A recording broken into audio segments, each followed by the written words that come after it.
Dudurugin ang huling alas ni FPRRD. Alam na ni Pangulong Bongbong Marcos ang lihim na plano. Seryoso raw na kinukonsidera ni Vice President Sara Duterte ang pagtakbo sa 2028 presidential election. Wala pa tayo dyan. But nasabi ko naman di ba, paulit-ulit we are seriously considering that. But it's difficult to decide without numbers. So, kailangan malaman yung surveys and numbers. Sa next year pa yun. Alam mo ba kung paano mababago ang kasaysayan ng Pilipinas sa isang iglap? Isang maling galaw lang.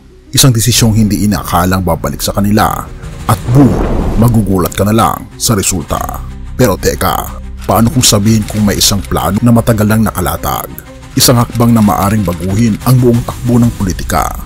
Ang mas nakakagulat, alam ito ni Pangulong Bongbong Marcos. At mas lalong alam ito ni Pangulong Duterte.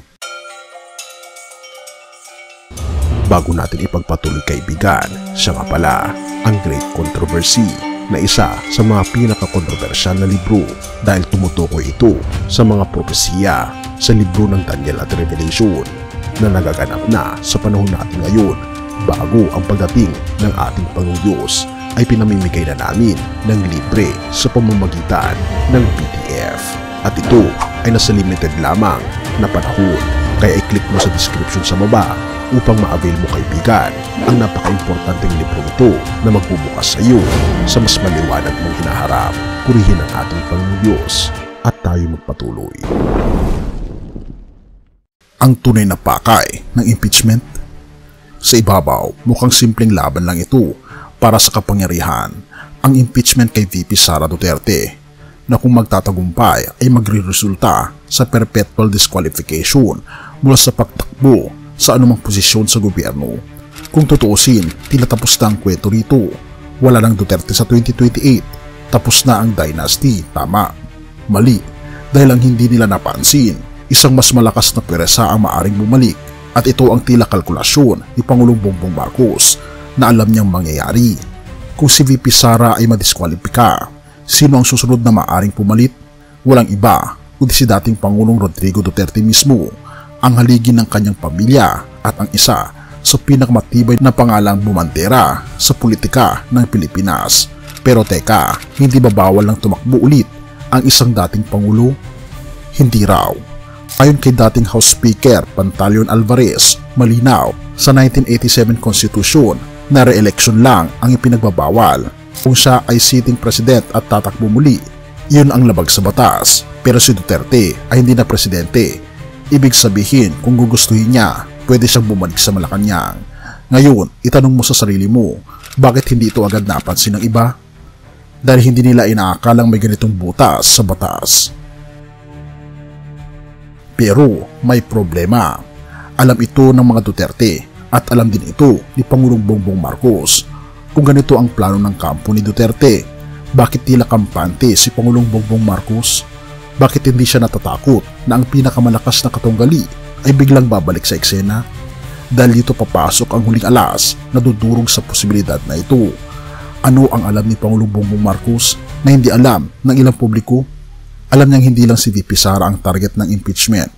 Alam din niyang si FPRRD mismo ang susunod. Kung may mga kaso nang hinahanda laban sa dating Pangulo at kung may ebidensyang sapat para siya ay tuluyang maparusahan, ano ang magiging epekto? Ganon din, perpetual disqualification. Kapag napatunayan ang kanyang pagkakasala sa isang kaso na may ganitong parusa, mawawala ang kanyang karapatang muling tumakbo at ito ang magiging punto de peligro ng mga Duterte. Kaya habang pinapanood nating lahat ang drama ng impeachment ni VP Sara, may mas malalim na galaw sa likod ng eksena.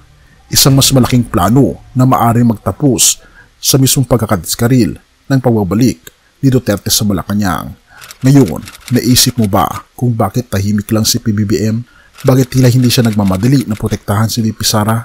Dahil maaaring hinahayaan niyang matupad ang plano ng kabilang kampo. Alam niyang sa huli, hindi rin ito magtatagumpay. At kapag dumating ang oras na iyon, sino na lang ang matitira? Ano sa tingin mo? Duterte 2028 o Duterte disqualified forever? Have mercy, O God. 118 verse 36. Ang kaharian ko ay hindi mula sa mundong ito. Kung mula sa mundong ito ang aking kaharian, ipaglalaban ako ng aking mga lingkod upang hindi ako maipagkanulo sa mga Hudyo, ngunit ang aking kaharian ay hindi mula rito. Ang tunay na kapangyarihan ay nasa ating Panginoon Diyos. Sa gitna ng matinding politika, pabagsak ang mga pinuno at walang katapusang pag-aagawan ng kapangyarihan, isang katotohanan ang hindi magbabago. Ang ating Panginoon Jesus lamang ang tunay na hari at ang kanyang kaharian ay hindi nakasalalay sa mundo.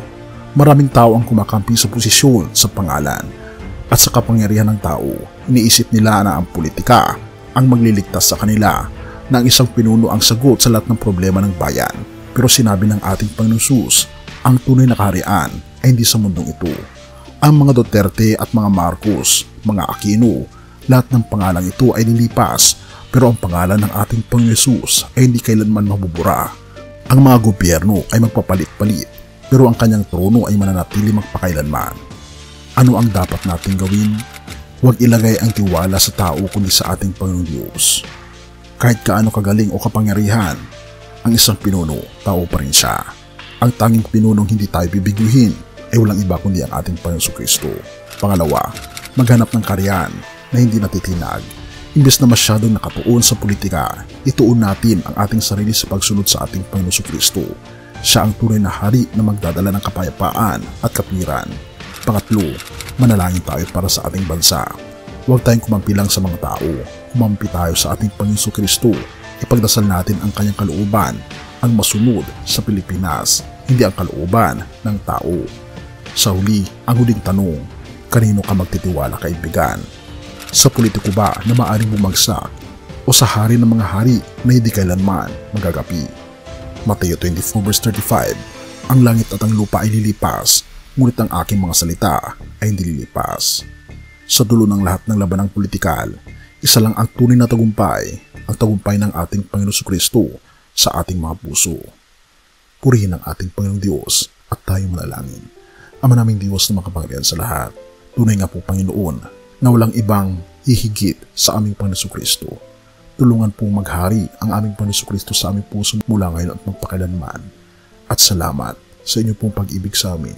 At salamat sa pagdinig ng aming panalangin at patawarin po kami sa lahat ng aming pagkukulang at pagkakasala sa pagkatapos sa aming hiling sa matamis na pangalan ng aming Panginoon Jesus. Amen.